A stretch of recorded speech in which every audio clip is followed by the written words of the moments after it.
Halo, kembali lagi bersama gue Jimmy Yu di YouTube channel gue. Dan ini adalah Wedding and Sangji Tips episode yang ke-19. Dan gue akan membahas materi yang di-request oleh para subscriber. Dan tentunya ini adalah materi yang mungkin juga ditunggu-tunggu, karena ini sempat memberikan banyak pendapat mengenai masalah yang satu ini. Masalahnya seperti apa? Ikutin terus, jangan kemana-mana setelah yang berikut ini. Dan yang pastinya seperti biasa, jangan lupa kalau kalian memang merasa video ini bermanfaat, kalian merasa video ini bisa memberikan informasi untuk kalian, jangan lupa klik dulu subscribe, like, komen, dan share-nya. Kalau perlu loncengnya juga dinyalain ya. Jangan kemana-mana setelah yang berikut ini.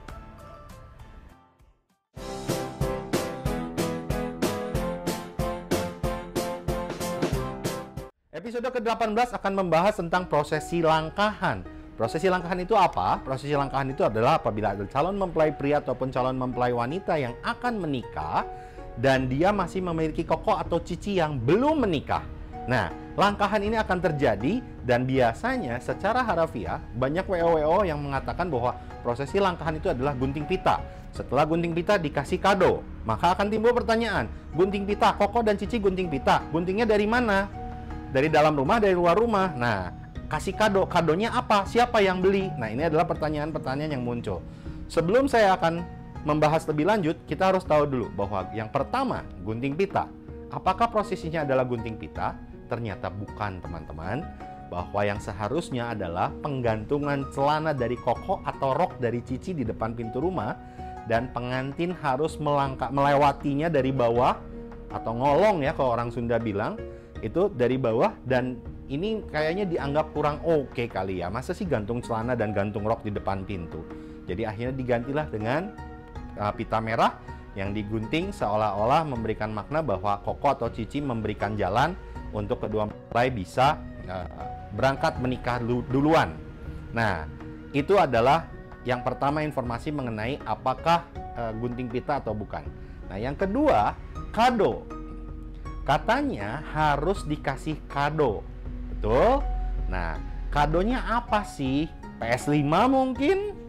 Atau mungkin mau kasih mobil, mungkin motor mungkin? Nah, sebetulnya yang dikasih itu adalah celana atau rok sebagai pengganti celana dan rok yang tadi digantung. Nah, tapi di masa modern ini kemudian berkembanglah hadiah ini. Hadiah berkembang yang pertama mulai dari hadiah berupa pakaian yang akan dikenakan oleh si cici atau si koko pada saat acara resepsi, atau dikasih kemeja, atau dikasih gaun, atau dikasih apa, tapi yang penting berupa baju. Nah, kemudian ada perubahan pendapat bahwa baju berubah menjadi sepatu, sepatu berubah menjadi kado apapun yang diminta, yang dituntut oleh si cici atau si koko. Bayangkan kalau cici koko kalian menuntut pengen punya rumah. Ide bagus kan ya kadonya. Nah, akhirnya kado ini sebetulnya menjadi berkembang ya. Kalian ingin memberikan kado apa untuk prosesi langkahan? Kembalikan pada kalian, cici kalian, koko kalian yang dilangkahi, kado apa yang sebaiknya diberikan. Tapi seharusnya mereka dikasih baju atau pakaian yang akan mereka kenakan, baik itu nanti di resepsi atau keseharian mereka. Oke? Nah, siapa yang memberikan kadonya? Seharusnya yang memberikan kado adalah mempelai pria untuk cici atau koko mempelai wanita. Kalau untuk cici koko mempelai pria, yang memberikannya adalah mempelai wanita. Cross. Why? Kenapa bukan cici kokonya beliin sendiri? Ini adalah sebuah kepercayaan yang dianut oleh beberapa suku di Tionghoa. Ada yang mengatakan begini. Zaman dulu di China itu istilah bribe atau menyogok itu adalah sebuah hal yang sangat lumrah, ya. Nah, jadinya kedua mempelai harus menyogok cici koko mereka. Jadi kalau koko cici dari mempelai wanita, yang nyogok adalah mempelai pria. Begitu pula sebaliknya. Nah, tapi ini adalah kepercayaan yang dianut oleh sebagian dari orang Tionghoa. Bagaimana dengan kalian? Saya kembalikan pada kalian. Nah, masih ada informasi menarik berikutnya, dan tentunya ini adalah informasi yang cukup rumit. Jadi jangan kemana-mana setelah yang berikut ini.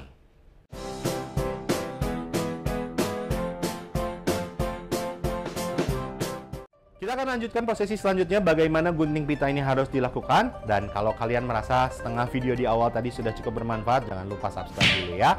Iklan, oke? Nah, gunting pita dilakukan pada saat kedua mempelai akan keluar dari rumah. Rumah siapa? Saya simpan dulu, yang pasti keluar dari rumah. Oke? Nah, dilakukan di mana? Di pintu utama, teman-teman, pintu utama rumah. Kalau saya di hotel bagaimana kok? Kalau di hotel, lakukan di pintu kamar, jangan di pintu lobi. Karena kalian mendiami hotel itu, menghuni hotel itu hanya di kamar. Tidak satu building kalian pakai, oke? Maka pintu rumah kalian dianggapnya adalah pintu kamar hotel, oke? Nah, pada saat pengguntingan pita, koko atau cici dari dalam atau dari luar kok? Nah, ini adalah pertanyaan juga yang sering sekali muncul. Saya ingin memberikan pengertian begini. Cici koko belum menikah, artinya mereka masih menjadi anak dari orang tua kalian, seperti halnya kalian. Artinya mereka tinggal di mana teman-teman? Ya, dari dalam rumah tentunya. Nah, ketika mereka tinggal di dalam rumah, artinya mereka pun harus keluar rumah. Ya kan? Nah, jadi guntinglah pita dari dalam rumah bersama-sama. Kemudian koko akan kemana, cici akan kemana, akan saya simpan dulu setelah yang berikut ini.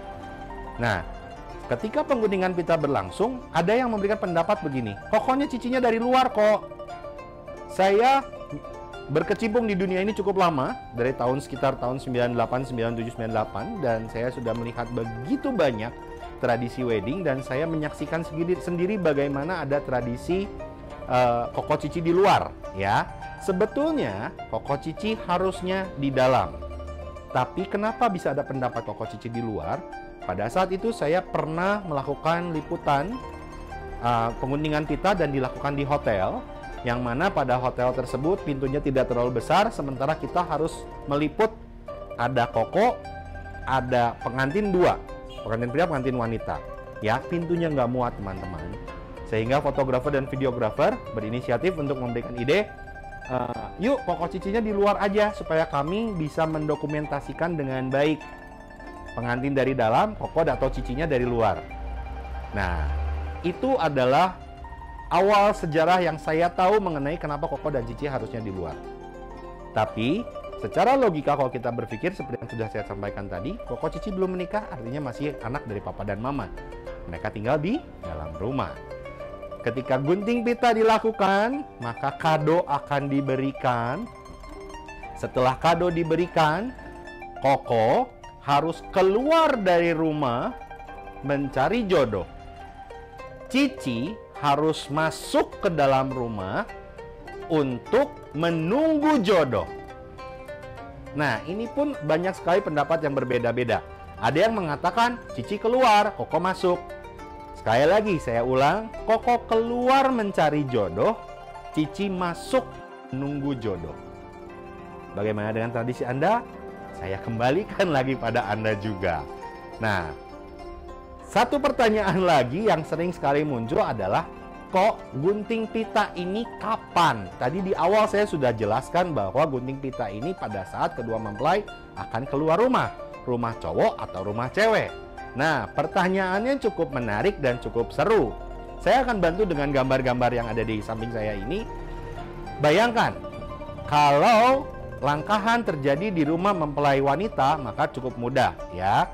Mempelai wanita dijemput oleh mempelai pria, maka ketika dia akan meninggalkan tempat gunting pita terlebih dahulu, seperti pada gambar sudah dijelaskan dan cukup mudah dipahami. Jangan lupa koko keluar, cici masuk. Nah, kemudian pertanyaannya adalah, setelah keluar dari rumah, apakah mereka akan langsung ke gereja atau mereka akan pulang dulu ke rumah pria? Kalau mereka pulang dulu ke rumah mempelai pria, maka yang terjadi adalah seperti ini. Tradisi akan terulang, masuk ke rumah mempelai pria, ketemu cici koko, keluar dari rumah mempelai pria untuk berangkat ke gereja dan gunting pita. Tapi artinya ini adalah kedua mempelai pulang ke rumah orang tua mempelai pria dalam kondisi belum menikah, dalam kondisi belum suami istri, tapi dia pulang alias mundur. Nah loh, Gimana, ayo? Baru kemudian ke gereja. Nah, kalau saya boleh kasih usul, ada caranya adalah dari rumah mempelai wanita, gereja, kemudian baru pulang ke rumah mempelai pria, dan mereka pulang dalam kondisi sudah menjadi suami dan istri. Sudah rubah status, teman-teman. Nah, tapi ini makan waktu, guys. Ya, karena bolak-balik tentunya. Jadi kalian mau menganut yang mana, saya serahkan pada kalian. Silakan berdiskusi dengan teman-teman wedding organizer yang sudah kalian pilih, karena mereka pasti mengetahui opsi terbaik dilakukan untuk jadwal acara kalian. Dan semua ini hanyalah informasi untuk kalian. Kalian akan menganut yang mana, saya serahkan kembali pada kalian.